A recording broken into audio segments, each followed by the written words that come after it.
नमस्कार. तर सध्या पुण्यामध्ये चालू आहे भारतातील सर्वात मोठे कृषी एक्झिबिशन.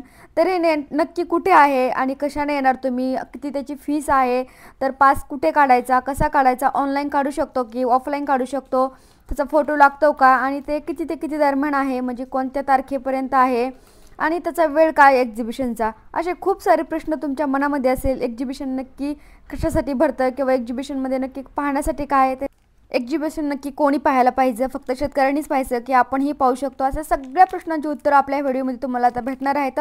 तर शेवटपर्यंत आपला हा व्हिडिओ नक्की तुम्ही पहा. एक्झिबिशन तर पुण्यामध्ये आहे, पण पुण्यामध्ये कोठे, तर Pune international exhibition centre Moshi येथे हे एक्झिबिशन भरलेलं आहे. एक्झिबिशनचा कालावधी आहे 11 डिसेंबर ते 15 डिसेंबर या दरम्यान. तर तुम्हाला जर शनिवारी रविवारी सुट्टी असेल तर तुम्ही नक्कीच जाऊ शकता. एक्झिबिशनची वेळ काय आहे, तर एक्झिबिशनचं वेळ आहे सकाळी 9 ते संध्याकाळी 5 वाजेपर्यंत तुम्ही आतमध्ये राहू शकता. तर त्याच्यात तुम्ही लेट जात असाल, खूप लोक 5च्या नंतर किंवा 4 साडेचारच्या नंतर जातात, तर तुम्ही खरंच लवकर जा, कारण आतमध्ये पाहण्यासाठी खूप गोष्टी आहेत. तुम्ही ते मिस आउट नको करायला, म्हणून तुम्ही या वेळेचा भान राखून लवकर जायला पाहिजे. तर हे एक्झिबिशन पाहण्यासाठी फ्री आहे का? फ्री नाही आहे. हे एक्झिबिशन पाहण्यासाठी आपल्याला पास लागतात. तर हे पास आपण ऑनलाईन ऑफलाईन या दोन्ही पद्धतीने काढू शकतो. ऑफलाईन तिथे जाऊन काढा, ऑनलाईन तुम्ही तुमच्या घरी मोबाईलवरती काढू शकता. त्याची लिंक वगैरे मी खाली देतेच असेल माझ्याकडे. तर आणि मी पण ऑनलाईनच काढून गेलेली. तर तिथे गेल्याच्यानंतर तुम्हाला हे असे कार्ड देतात, ते गळ्यामध्ये घालून तुम्ही सर्व एक्झिबिशन पाहायचं आहे. येताना पुन्हा हे कार्ड स्कॅन करूनच आपल्याला ते बाहेर सोडतात, त्याच्यामुळे ह्याला कुठेही टाकून देऊ नका आतमध्ये, आपल्यासोबतच बाहेर घेऊन यायचं आहे. तर तुम्ही बोलताल पार्किंग कुठे करायची, बाहेर रस्त्यालाच करायची का, तर नाही, आतमध्ये पार्किंगला व्यवस्था केलेली आहे, खूप मोठी जागा आहे.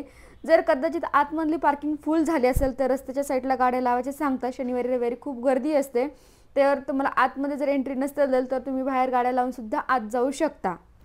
हे एक्झिबिशन फक्त शेतकऱ्यांनाच पाहायला पाहिजे का, आपल्यासारख्या शहरात राहणाऱ्या लोकांना पाहायचं नाही आहे का, तर नक्कीच पहा. शेतकऱ्यांसाठी तर महत्त्वाचं आहेच. आपणही पाहून आपल्यासाठी खूप माहिती आहे आपल्याकडे. आपणही आपल्या गॅलरीत म्हणू शकतो किंवा टेरेसवरती विदाऊट सॉईल आपण कशी एखादं ऑर्गॅनिक पद्धतीने भाजीपाला लावू शकतो, ह्याची एक तिथे खूप छान प्रकारे माहिती सांगितलेली आहे. ते नॉलेज तुम्ही घेऊन तो आपल्या घरी करू शकता. आणि शेतकऱ्यांसाठी ऑब्व्हियसली खूपच महत्त्वाचं आहे, कारण ते त्यांच्यासाठी खूप कीटकनाशके म्हणू शकता, बी बियाणे, आधुनिक शेती, जोड व्यवसाय असतात किंवा हार्वेस्टर मोठे मोठे, आणि वेगवेगळ्या पद्धतीने अजून नवीन काय आलेलं आहे कृषीच्या क्षेत्रामध्ये, या सगळ्या गोष्टी इथे आलेल्या आहेत. आणि आपण आपल्या शेतीला कसं चांगल्या प्रकारे एकदम ही करू शकतो, अशा खूप साऱ्या गोष्टी सांगितलेल्या आहेत. ह्याचा एक फुल व्हिडिओ माझ्या यूट्यूब चॅनलला मी टाकलेलाच आहे, तिथे जाऊन तुम्ही सर्व पाहू शकता काय काय आहे नक्की एक्झिबिशनमध्ये. हे फक्त तुम्हाला माहिती होती कुठे आहे काय हे पाहण्यास, हे तुम्हाला माहिती नसेल तर जाणून घेण्यासाठी. थँक्यू.